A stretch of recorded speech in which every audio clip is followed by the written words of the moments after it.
Hi, I'm Kat from Luminate Careers. Deciding what to do after you finish your A-levels is a big decision. You may be wondering between two options, either entering the world of work with an apprenticeship or going to university. It's time to start finding out which is the best route for you. I'm going to talk through the apprenticeship option and outline the benefits for you to consider, as well as how you go about deciding what the right options are for you. Attitudes to apprenticeships have evolved and they are now recognised as an equal alternative to university. In 2017-18, there were over 10,000 apprenticeships starting at level 6 and 7. Over 6,000 of these were degree apprenticeships, studying a range of qualifications from foundation degree to full masters. Going to university, you'll be able to pick up thousands of courses. A degree will leave your career more open-minded in terms of future opportunities, and you'll acquire a whole range of soft skills transferable to any job role. Doing an apprenticeship, you'll be gaining valuable on-the-job experience and earning money as you study. You'll also be exempt from paying tuition fees. Apprenticeships are restrictive in the sense that the training and skills that you gain are specific to a particular industry or role. However, if you're confident in your career choice, you'll be well equipped to take advantage of apprenticeships opportunities. Bear in mind, in sectors such as healthcare, business and science, you'll need a degree to enter certain professions. These professions include ecologist, hospital doctor, nanotechnologist, psychotherapist, psychiatrist, surgeon. Other sectors benefit from the practical on-the-job training that higher and degree apprenticeships provide, such as roles in engineering and manufacturing, property and construction, and the media. You can gain apprenticeships in the following areas.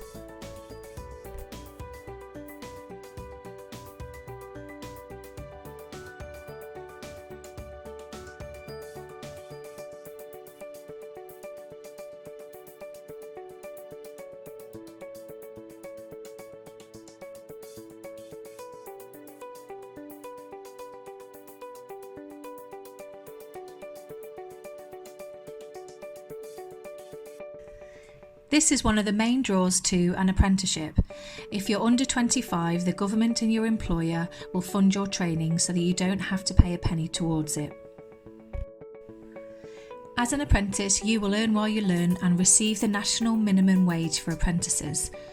If you are aged between 16 and 18, the rate currently stands at £4.55. If you're aged between 18 and 20, the minimum is £6.45. Here's an example of a degree apprenticeship recently advertised where you can see the annual wage. Both methods of study are highly regarded by employers. Apprenticeships are valued for their practical nature and real-life work experience opportunities.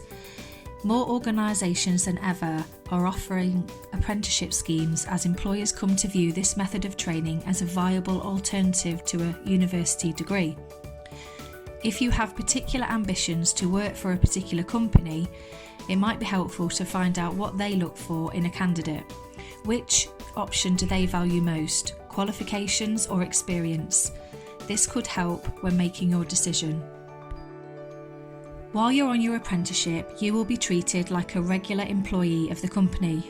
You'll get a certain amount of paid holiday per year in addition to bank holidays. Your entitlement may vary depending on your employer and training agreement, but by law, you are entitled to at least 20 days per year. You may also be able to take some time off for study leave in addition to your usual paid leave, but this will be up to your employer. One advantage of an apprenticeship is that someone will always be on hand to show you how things are done. If you have questions about techniques, terminology, or anything related to the industry, you can instantly ask your manager or supervisor. Asking questions, taking on more responsibility, and trying new things will help you get better in your apprenticeship. At some point this year, you will need to decide which option is right for you. Career decisions can be tough. Sometimes it feels like everyone around you has a plan and knows what they want to do. If you're feeling uncertain about your options and struggling to make a decision, then having a process could help. Some students decide on a gap year to have some time and space to decide and work out what they want. One option could be to apply for university so that you have that as an option in case you change your mind in the future. The last 5 months have shown us that things can change, circumstances and our ideas. It's a wise plan to give yourself options. So deciding what to do after year 13, here is a helpful process to help with your decision making. Before making any decision, you need to have a think about what you're trying to achieve and what your goal is for the next few years. Whether it's to gain a degree, to move away from home, start earning money or gaining work experience, if you want to travel or volunteer. Whatever your goal, be clear about that first. Think back to when you made your decision to stay on at sixth form or how you chose your subjects. Looking back, what have you learned through making that choice? Would you do anything differently? To make a good decision, you need the right information. For example, to choose the right university, you need to know what courses they offer and what the entry requirements will be. You might want to find out about what the progressions have been for previous students. What are the cities like for the universities that you're interested in, and how far away from home is it? What's the campus like? How did you feel when you attended an open day? What answers did you get to these questions? Taking in too much information can be overwhelming, so decide first what information is most important to you. Some people find it helpful to write things down on paper, on post-it notes or mind mapping. It can be useful to write down a list of pros and cons. You will then be able to see which list outweighs the other. Here's an example of what that list might look like when deciding between apprenticeship opportunities. Here you will see both vacancies have pros and cons. You need to weigh up which is suitable for you.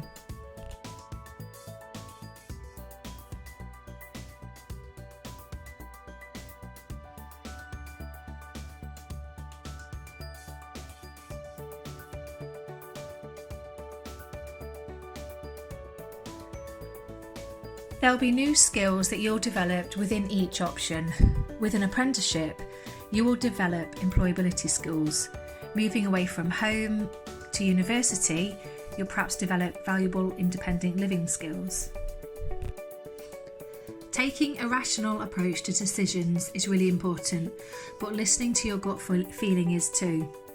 Very often, a particular plan or path makes sense on paper, but your emotions and how you feel about it may be at odds.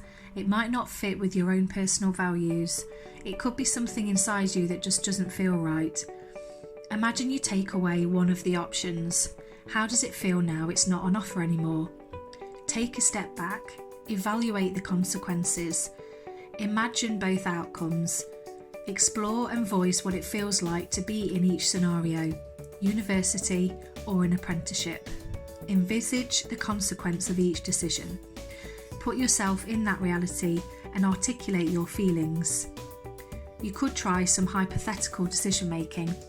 What advice would you give a friend or a family member in the same or similar situation?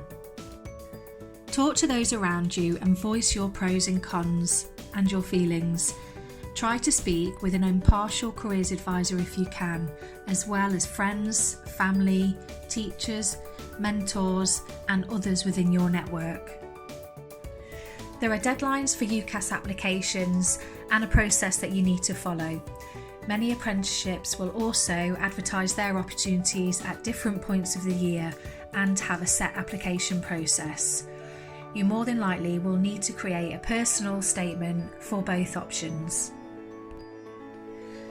The overarching question to have in your mind when making these decisions for your future is, how do you see yourself in the future? How do you want to make a difference? And what impact do you want to make on the world?